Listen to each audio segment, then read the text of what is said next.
நேற்று டாடா ஐபிஎல்லோட 6வது மேட்ச் வந்து ஸ்டார்ட் ஆகிடுச்சு. அதில் ஆர்சிபி வெர்சஸ் கிங்ஸ் 11 பஞ்சாப்க்கு வந்து மேட்ச் நடந்தது. இதுக்கு முன்னாடி கிங்ஸ் 11 பஞ்சாப் வந்து ஒரு மேட்ச் வந்து வின் பண்ணியிருந்தாங்க. பட் ஆர்சிபி வந்து சிஎஸ்கே கூட அந்த மேட்ச் தோற்றுருந்தாங்க. பட் இந்த மேட்ச் வந்து தன்னோட ஹோம் கிரவுண்டில் நடக்குது. ஸோ நம்ம வந்து கண்டிப்பாக ஜெயிச்சே ஆகணும் அப்படின்ற முனைப்பில் வந்து அவங்க வந்து களத்தில் இறங்கினாங்க. அதே மாதிரி கிங்ஸ் 11 பஞ்சாப் வந்து பேட்டிங்கை வந்து ஃபர்ஸ்ட் எடுத்தாங்க. அவங்க வந்து பேட்டிங்கில் வந்து பெருசாக வந்து அந்தளவுக்கு ஸ்கோர் போகல. கிட்டத்தட்ட அந்த ஸ்டேடியத்தில் வந்து நிறைய ரன் போக வேண்டியது தான்.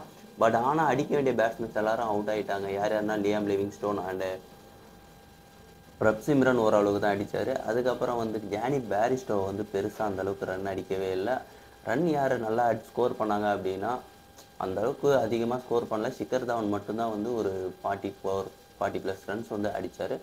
அதுக்கப்புறம் யாரும் அதிகமாக அடிக்கலை. ஒரு லாஸ்ட்டாக வந்து ஆல்ரவுண்டர் பிளேயர் வந்து சுப்மன் சிங் சிக்கன்ட்டு ஒருத்தவர் வந்து 8 பாலுக்கு 20 ரன்னை வந்து அடிச்சுட்டு போயிருந்தார். அதுக்கப்புறம் 171 179 ரன்னும் அடித்தா வின் பண்ணுறன்ற நிலைமையில ஆர்சிபி வந்து களத்தில் இறங்குறாங்க.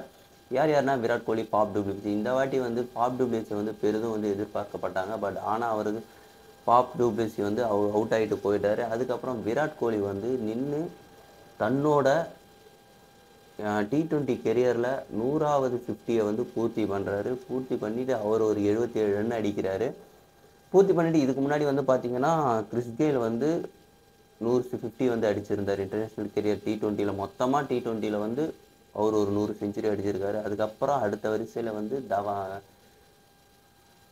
டேவிட் வார்னர் இருக்கார். அதுக்கப்புறமா வந்து பார்த்தீங்கன்னா விராட் கோலி 3வது இடத்துல இருக்கிறாரு. அதுக்கப்புறம் இவர் அடிக்கிறாரு. இவர் அடிச்சுட்டு முக்கியமான ஒரு கட்டத்துக்கு வந்து டீமை கொண்டு போகிறாரு. அதுக்கப்புறம் ரஜத் பட்டிதார் இறங்கினார். அவரும் வந்து அந்தளவுக்கு பெருசாக வந்து ரன் அடிக்கவே இல்லை.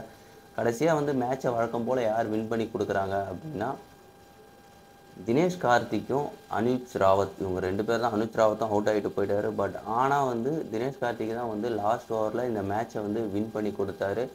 இந்த வருஷம் வந்து ஆர்சிபி வின் பண்ணும் அப்படின்ற மாதிரி எனக்கு தோணுது. நீங்கள் இதை பற்றி என்ன நினைக்கிறீங்க அப்படின்றத கமெண்ட்டில் சொல்லுங்கள். அண்ட் தென் இன்றைக்கி சிஎஸ்கே விஸ்கஸ் ஜிடிக்கு வந்து மேட்ச் இருக்குது. இதில் யார் வின் பண்ணுவாங்க அப்படின்றத கமெண்ட்டில் சொல்லுங்கள்.